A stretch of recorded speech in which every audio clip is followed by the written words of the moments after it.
Hi yours, this is Praveen. Welcome back our YouTube channel.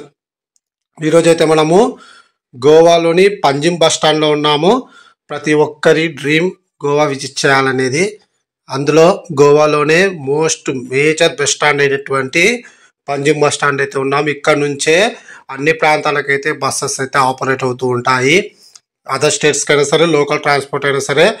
లోకల్లో మీరు ఎక్కడికైనా వెళ్ళాలనుకుంటే బీచెస్కి, అలాగే ఎక్కడికైనా సరే ఇతర ప్రాంతాలకు వెళ్ళాలంటే ఇక్కడ నుంచే బస్సెస్ అయితే ఆపరేట్ అవుతూ ఉంటాయి. తర్వాత ఇక్కడ మనకు మేజర్గా ఈ బస్ స్టాండ్లో వచ్చే మెయిన్ డిసప్పాయింటెడ్ ఏమంటే ఎక్కడ కూడా ఫ్యాన్స్ అనేటివి లేవు. ఇదే మనకు పెద్ద డిసప్పాయింటెడ్. అలాగే మనకు కదంబ, గోవా వారి కదంబ బస్ సర్వీసెస్ అయితే ఉంటాయి. అది బుకింగ్ కౌంటర్ ఇక్కడైతే ఉంటుంది. ఈరోజు అయితే మనము గోవాలోని పంజిమ్ నుంచి బళ్ళారికి అయితే ట్రావెల్ అయితే చేస్తున్నాము. కేకేఆర్టీసీ, పల్లె వెలుగు బస్ లేదా ఎక్స్ప్రెస్ బస్ అనొచ్చు. చాలా మంది బస్సెస్ని ఎక్స్ప్రెస్ బస్సే కానీ మరి సరిగా అంటే కొంతమంది ఆర్డినరీ అని కూడా అంటారు. బట్ స్పీడ్లో మాత్రం చాలా బాగుంటుంది ఈ బస్. ఎగ్జాక్ట్లీ 8:30కి అయితే మనము పంజిమ్ బస్ స్టాండ్లో అయితే ఉన్నాము. గోవా బస్ అయితే, గోవా నుంచి బళ్ళారి వెళ్ళే బస్ అయితే అదే.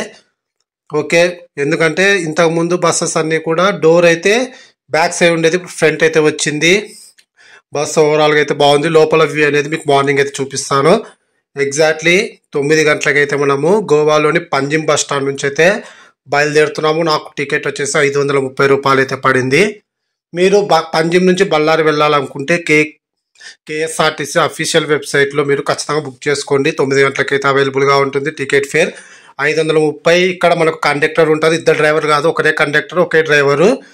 బళ్ళారి వరకు నాన్ స్టాప్ ఒక్క డ్రైవరే మాత్రమే నడుపుతాడు. దాని నియర్లీ 400 కిలోమీటర్లు. మన సైడ్ అయితే ఇద్దరు డ్రైవర్లు ఉంటారు, ఇక్కడ మాత్రం ఒకటే డ్రైవరు. తర్వాత కర్ణాటక బస్ వాళ్ళ యొక్క స్పీడ్ కూడా మన ఏపీఎస్ఆర్టీసీ పోలిస్తే చాలా వేగంగా ఉంటుంది. వాళ్ళ డ్రైవింగ్ స్కిల్ అనేది మన బస్సెస్ కంటే, అంటే మన వాళ్ళకంటే చాలా స్పీడ్గా నడుపుతారని అయితే టాక్ అవుతుంది. అది కూడా నిజమే. నెక్స్ట్ స్టాప్ మనము పాండాలోకి వెళ్ళాలి.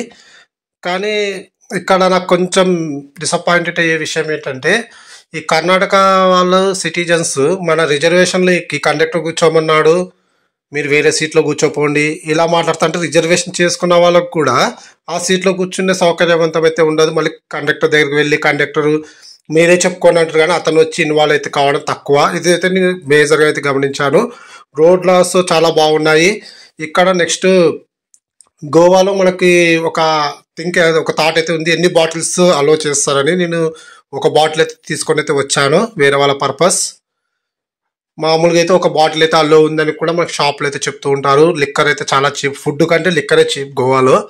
అలాగే బీచ్లో మీరు చిల్ కావాలనుకుంటే, లోకల్ ట్రాన్స్పోర్ట్ని ఆశ్రయించాలనుకుంటే మేజర్గా అన్ని బస్సెస్ అన్నీ కూడా పంజిమ్ నుంచే మనకు అవైలబుల్గా ఉంటాయి. రోడ్ అయితే చాలా చాలా నీట్గా అయితే ఉంది. తర్వాత ఈ బస్సు ఎలా వెళ్తుందంటే వయా హుబ్లీ, హోస్పేట్, తోర్నగల్ మీదుగా బళ్ళారికి అయితే చేరుకుంటుంది. మధ్యలో మీల్స్కి అయితే ఖచ్చితంగా 20 మీల్స్ అయితే ఆపుతామని అయితే చెప్పినారు. ఎక్కడ అంటే అది రామనగర్, అంటే నియర్ బై రామనగర్ దగ్గర ఒక హోటల్ అయితే ఉందన్నారు. నేను కూడా ఎప్పుడు కూడా అక్కడ భోజనం అయితే చేయలేదు. అక్కడ భోజనం ఎలా ఉంటుందో అనేది కూడా మీకు చెప్తాను. అలాగే చెక్కింగ్ అయితే ఉంటుంది. ఒకసారి చెక్కింగ్ దగ్గర లేట్ అయితే కావచ్చు, 1 అవర్ కావచ్చు, 1.5 అవర్ కావచ్చు. డిమాండ్ ఆఫ్ పబ్లిక్, అంటే పబ్లిక్ని డిమాండ్ చేసుకొని ఎక్కువగా అయితే రద్దీ అయితే ఉంటే బస్సు లేట్ అవుతుంది. రద్దీ ఏం లేకపోతే మనం తొందరగా అయితే వెళ్తాము. తర్వాత ఘాట్ సెక్షన్ అయితే ఉంటుంది. కొంచెం ట్రావెల్లో ఘాట్ సెక్షన్ పడని వాళ్ళు బస్ జర్నీని అవాయిడ్ చేయడమే బెటర్. అలాగే గుంతకల్ లేదా బళ్ళారి నుంచి ప్రతి గురువారం రాత్రి అయితే ఒక ట్రైన్ అయితే అవైలబుల్గా ఉంటుంది. Vasco da Gama express. మార్నింగ్ 8:30, 9 లోపు మనము వాస్కోడగామాకి అయితే రీచ్ కావచ్చు. వాస్కోడగామాలో నుంచి పంజిమ్కి బస్సెస్ అయితే అవైలబుల్గా ఉంటాయి. కానీ అక్కడ మేజర్గా వచ్చే డిసప్పాయింట్ చాలా అయితే ఉంది, బస్సెస్ తక్కువ ఉంటాయి వాస్కోడగామా టు పంజిమ్. ఎగ్జాక్ట్లీ 9:30 అయితే మనము పాండా బస్ స్టాండ్ నుంచి అయితే బయలుదేరుతున్నాము. బస్ స్టాండ్లోకి జస్ట్ ఎంట్రీ అయితే ఇచ్చింది, కానీ ఆగడం కూడా ఆగలేదు. బస్సు కూడా టోటల్గా అయితే ప్యాకప్ అయితే అయ్యింది. ఈ బస్సులో మీరు ట్రావెల్ చేయాలనుకునే వాళ్ళు రిజర్వేషన్ చేసుకోవడం బెటర్. మనకు పెద్దగా ఛార్జెస్ కూడా ఏమి ఉండవు, యాస్టీస్ ఛార్జెస్ ఉంటాయి కాబట్టి రిజర్వేషన్ చేసుకోవడమే బెటర్. నెక్స్ట్ స్టాప్ మనము రామనగర్లో అయితే కలుద్దాం. మధ్యలో మనకు ఇక్కడ చెకింగ్ దగ్గర అయితే ఉంటుంది. మేబీ నేను టైర్డ్ కావడం వల్ల నిద్రపోయే అవకాశాలు ఎక్కువ ఉంటాయి కాబట్టి నైట్ పూట షూట్ చేయాలంటే పెద్ద కంఫర్ట్ అయితే ఉండదు. చూద్దాం మరి మన టైంకి రీచ్ అవుతామో లేదో బళ్ళారికి. చూద్దాం మరి. డ్రైవర్ అయితే ఎక్స్ట్రాడినరీ నడుపుతున్నాడు. Okay, let's start our journey. చాలామంది వీడియోస్ చూస్తున్నా కానీ లైక్ అండ్ సబ్స్క్రైబ్ అయితే చేసుకోవడం లేదు. మన సబ్స్క్రైబ్ కౌంట్ చాలా తక్కువ ఉంది. దాన్ని పెంచడానికి అయితే ట్రై చేయండి. ప్రజెంట్ అయితే మనము చెకింగ్ బార్డర్ దగ్గరికి అయితే రీచ్ అయితే అయ్యాము. ఇక్కడే చెకింగ్ అయితే ఎక్కువగా ఉంటుంది. మామూలుగా అన్ని బ్యాగ్స్ అనేటివి చెక్ చేస్తూ ఉంటారు. అలాగే బాటిల్స్ ఎక్కువ తీసుకున్న వాళ్ళకి ఫైన్ వేసి తర్వాత వాళ్ళని అరెస్ట్ చేయడం లాంటివి ఏవో జరుగుతూ ఉంటాయని చెప్పారు. అందుకే మన లిమిట్స్లో మనము ఆల్కహాల్ తీసుకోవడం బెటర్. అసలు తీసుకోకపోతే ఇంకా బెటర్. ఆల్కహాల్ క్యారీ చేసే మ్యాటర్ లేకపోవడంతో మనం ఇంకా చెకింగ్ చేసుకునే పెద్దగా భయపడాల్సిన అవసరం అయితే ఉండదు. బార్డర్ దాటేసినాం అనుకుంటా ఆల్రెడీ. బస్ అయితే నాన్ స్టాప్గా అయితే వెళ్తూ ఉంది. నేను దాదాపు పండుకున్నా కాబట్టి మధ్యలో నేను ఎక్కడా కూడా చెకింగ్ అయితే చూడలేకపోయాను. అలాగే డ్రైవర్ అయితే ఎక్స్ట్రాడినరీగా అయితే బండి అయితే నడుపుతున్నాడు. ఘాట్ సెక్షన్ నాకు బాగా నచ్చింది. ఏమంటే ఇదంతా ఘాట్ సెక్షన్ అయితే చాలా చాలా బాగుంది. మెయిన్గా ఈ రూట్లో ట్రావెల్ చేసే వాళ్ళకి డ్రైవింగ్ స్కిల్స్ అనేవి ఎక్స్ట్రాడినరీగా ఉండాలి. అలాగే హుబ్లీకి వెళ్ళే వాళ్ళు నైట్ పూట, అంటే గోవా నుంచి పంజిమ్ నుంచి హుబ్లీకి వెళ్ళాలనుకునే వాళ్ళు నైట్ పూట ట్రావెల్ చేసే వాళ్ళు బస్ స్టాండ్ బయటనే, అంటే రిజర్వేషన్ లేకుండా ఉంటే బస్ స్టాండ్ బయట బస్సు అవైలబుల్గా ఉంటే ముందే ఎక్కడం బెటర్. ఎందుకంటే హుబ్లీ వెళ్ళే బస్సెస్ అన్నీ కూడా టోటల్ ప్యాకప్ అవుతున్నాయి. మరి అన్ సీజన్ టైం అయినా నాన్ సీజన్ టైం అయినా సరే హుబ్లీకి వెళ్ళే బస్సెస్ అన్నీ కూడా ప్యాకప్ కావడం అయితే జరుగుతుంది. బళ్ళారికి ఎక్కువ మంది ఏమి ఎక్కడం లేదు. టోటల్గా మా బస్సులో ఎక్కిన వాళ్ళు కూడా హోస్పేట్కి 10 మంది ఉంటే బళ్ళారికి 2-3 ఉన్నాము. టోటల్ అందరూ కూడా హుబ్లీ చేరే వాళ్ళే ఉన్నారు. మన నైట్ టైం బస్సెస్ ట్రైన్స్ అవైలబుల్గా లేకపోవడం వల్ల ఈ సరిగా బస్సెస్నే ఎక్కువ మంది ఆశ్రయించడం అయితే జరుగుతుంది. ఘాట్ సెక్షన్లో అయినా సరే బస్సెస్, మన బస్సు చేంజింగ్ అయితే బాగా చేస్తుంది. అన్ని వెహికల్స్ని వెనక్కి వేసుకుని వెళ్ళడం. ఇంకోటి నాకు నచ్చింది ఏమంటే ఇంత లాంగ్ జర్నీకి ఒకే డ్రైవరు 400 కిలోమీటర్ నడపడం అనేది మామూలు విషయం అయితే కాదు. వాళ్ళు చెప్పడం ఏమంటే ఒక డ్రైవరే మొత్తం మెయింటైన్ చేస్తాడు 400 కిలోమీటర్స్, మాకు పెద్ద మ్యాటర్ కాదని చెప్పడం అయితే జరిగింది. ప్రజెంట్ అయితే మనం భోజనానికి అయితే ఆగినాము. ఎక్కడ అంటే Shimla hotel near by Ramnagar. ఈ బస్సు ఉంది చూడండి, నాన్ ఏసీ స్లీపర్ బస్సు. ఇది హంపీకి వెళ్ళే బస్సు. మనకంటే హాఫ్ అన్ అవర్ ముందే బయలుదేరింది. వయా హుబ్లీ హోస్పేట్ మీదుగా అయితే వెళ్తుంది. మీరు ఒకవేళ హోస్పేట్కి వెళ్ళాలనుకునే వాళ్ళు, సరిగా బస్సు లేకుంటే వేరే ఏ బస్సులో స్లీపర్ కావాలనుకునే వాళ్ళు ఆ బస్సును ఆశ్రయించడం బెటర్. 20 నిమిషాల బ్రేక్ తర్వాత, అంటే 11:55 మనము సిమ్లా హోటల్ నుంచి అయితే బయలుదేరుతున్నాము. Food also better. మన సైడ్ అంత ఫుడ్ అయితే ఎక్స్పెక్ట్ చేయాల్సినంత అవసరం అయితే లేదు. మధ్యలో కూడా వర్షాలు అక్కడక్కడ పడినాయి. నేను అబ్జర్వేషన్ చేసింది ఏమంటే గోవా దాటిన తర్వాత కొంత ప్రాంతాలకి అయితే వర్షాలు అయితే పడింది. అక్కడ షూట్ అయితే చేయలేదు. యాక్చువల్లీ కర్ణాటక బస్సెస్కి మనకు పెద్ద అడ్వాంటేజ్ ఏమంటే ముందు సీట్లో వెళ్ళి కూర్చొని బాగా షూట్ చేయొచ్చు. ప్రజెంట్ వచ్చిన బస్ మ్యానుఫ్యాక్చర్ అన్నీ కూడా ముందర డోర్ పెట్టి వెనక్కి క్లోజ్ చేసింది. ఇంతకుముందు అయితే వెనక్కి డోర్ ఉండేది. మనకు ముందర సీట్లో కూడా రిజర్వేషన్ అవకాశం ఉంటుండే కాబట్టి హ్యాపీగా షూట్ చేసుకునే అవకాశం అయితే ఉండేది. ప్రజెంట్ అయితే ఈ B6 బస్సెస్ అనుకుంటా, అది BS6 ఏదో చెప్పినారు డ్రైవరు, నాకు అర్థం కాల బస్ టైప్. నాకు అన్ని బస్సెస్ అన్నిటికీ కర్ణాటక బస్సెస్ కూడా డోర్ ఫ్రంటే రావడం అయితే జరుగుతుంది. షూట్ చేసుకునే వాళ్ళకి కొంచెం డిసప్పాయింటెడ్ ఇది. ఎందుకంటే ముందర మనము ఎంతసేపు నిలబడి షూట్ చేయడం చాలా ప్రాబ్లం అవుతుంది. ఇంకోటి ఈ లాంగ్ జర్నీ బస్సెస్లో మనం నైట్ పూట మేలుకొని మనము షూట్ చేయాలంటే చాలా ఇబ్బంది. మార్నింగ్ జర్నీ అయితే బాగుంటుంది. అలాగే సిమ్లా హోటల్లో మీల్స్ కాస్ట్ చూసుకుంటే చికెన్ బిర్యానీ తినాలనుకో 210, చపాతీ ఎగ్ తినాలనుకో 170, ఎగ్ రైస్ 150, టీ 20 రూపాయలు, కాఫీ 20 రూపాయలే. అయినా ఓవరాల్గా ఫుడ్ ఉన్నంతలో బెటర్గా అంటే అదే హోటల్ అని చెప్పుకోవచ్చు. నేను టేస్ట్ చేసిన దాన్ని బట్టి ఎగ్ రైస్ అయితే చాలా బాగానే చేసినాడు. ప్రజెంట్ అయితే నియర్ బై మనము హుబ్లీకి అయితే చాలా దగ్గర అయితే ఉన్నాము. హుబ్లీకి మేబీ ఆన్ టైంకే వెళ్ళొచ్చు, లేదా ఒక పావు గంట అటు ఇటు అయితే కావచ్చు. ప్రజెంట్ అయితే మనము హుబ్లీ నియర్ బై, అంటే ఆల్రెడీ సిటీలోకి కూడా ఎంట్రీ ఇచ్చినట్టున్నాము.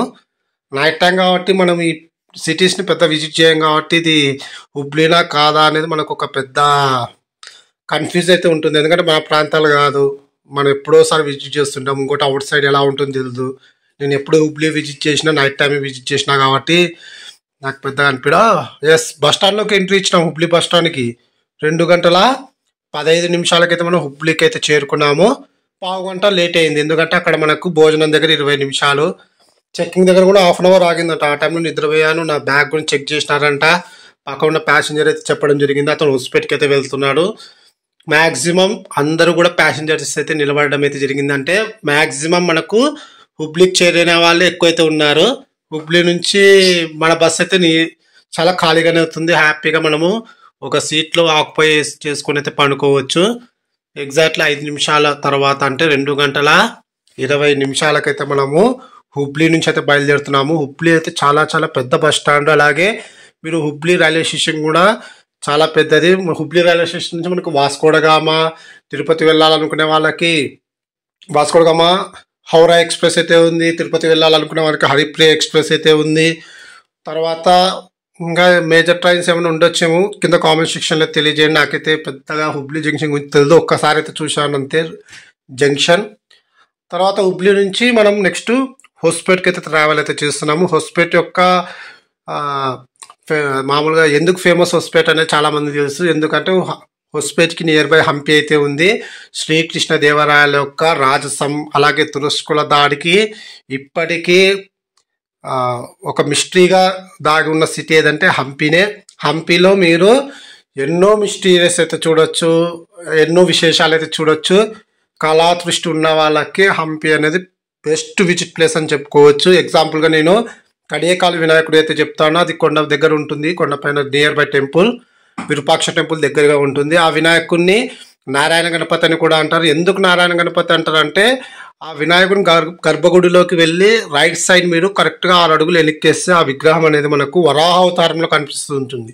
వరాహ అవతారం అంటే మహావిష్ణువు యొక్క ఒక రూపం. మహావిష్ణువుని నారాయణుని కూడా అంటారు కాబట్టి, మహావిష్ణువు యొక్క రూపం ఉంది కాబట్టి నారాయణ గణపతి అని కూడా అంటూ ఉంటారు.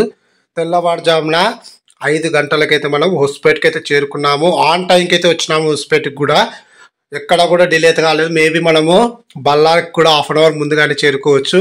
మనకు అడ్వాంటేజ్ ఏమంటే, అక్కడ చెక్కింగ్ దగ్గర రద్దీ ఎక్కువ లేకపోతే తొందరగా వచ్చేస్తాం. ఒకవేళ 1-2 గంటలు కూడా లేట్ అయ్యే అవకాశాలు అయితే ఉంటాయన్నారు చాలాసార్లు. ఒకసారి నేను బళ్ళారి నుంచి గోవా నుంచి బళ్ళారి వెళ్ళినప్పుడు లాస్ట్ ఇయర్ 1.5 అవర్ పైన మన చెక్ పోస్ట్ దగ్గర అయితే ఆగడం అయితే జరిగింది. 5:10 మనము హొస్పేట్ నుంచి ఆల్రెడీ బయలుదేరినాము. Next stop Tornagal. మధ్యలో నిద్రపోతాను, అబ్బా లేచేలోపే దేవుడు దర్శనం ఇచ్చినాడు. తోర్నగల్కి అయితే రీచ్ అయితే అయ్యాము. Next stop Bellary. ఇక్కడ నుంచి బళ్ళారి మేబీ 1 అవర్ అయితే ఉంటుంది. అలాగే హొస్పేట్ నుంచి హంపీకి వెళ్ళాలనుకునే వాళ్ళకి బస్సెస్ అయితే అవైలబుల్గా ఉంటాయి. అక్కడ మీరు గమనించాల్సిన విషయం ఏంటంటే, హంపీలో ఈ జియో కానీ అలాగే ఎయిర్టెల్ కానీ ఏది కూడా వర్క్ చేయదు. ఓన్లీ బిఎస్ఎన్ఎల్ మాత్రమే వర్క్ చేస్తుంది. అది మీరు ఖచ్చితంగా గుర్తుపెట్టుకోండి. ఎందుకంటే మళ్ళీ అక్కడ మొబైల్ సిగ్నల్స్ అయితే ఏం పెద్దగా అయితే పనిచేయవు. ఛార్జ్ కూడా పెద్ద తక్కువనే, మనకేం పెద్ద ప్రాబ్లం లేదు. కర్నూలుకైనా బస్సెస్ ఉంటాయి నైట్ హొస్పేట్ నుంచి, బళ్ళారి నుంచి. అలా కర్నూలు నుంచి హొస్పేట్ రావాలనుకున్న వాళ్ళకి 9 గంటలకు బస్సు ఉంది, ఎక్స్ప్రెస్ బస్సు శ్రీశైలం నుంచి. అలాగే కర్నూలు నుంచి హొస్పేట్కి 8 గంటలకు అయితే ఒక నాన్ ఏసీ స్లీపర్ బస్ అయితే ఉంది. ప్రజెంట్ అయితే మనం బళ్ళారికి అయితే రీచ్ అయితే అయ్యాము. ఇదే మన బస్ యొక్క లోపల యొక్క వ్యూ. అలాగే సీట్స్ ఆల్సో కొత్తవి అన్నీ కూడా బాగున్నాయి. బస్ స్టాండ్ వ్యూ చూపిస్తాను చూడండి. ఇదే బస్ స్టాండ్. 7 గంటలకైతే మనము బళ్ళారికి అయితే రీచ్ అయితే అయ్యాము. అర్ధ గంట ముందే రీచ్ అయ్యాము. Extraordinary speed. Thanks for watching my video.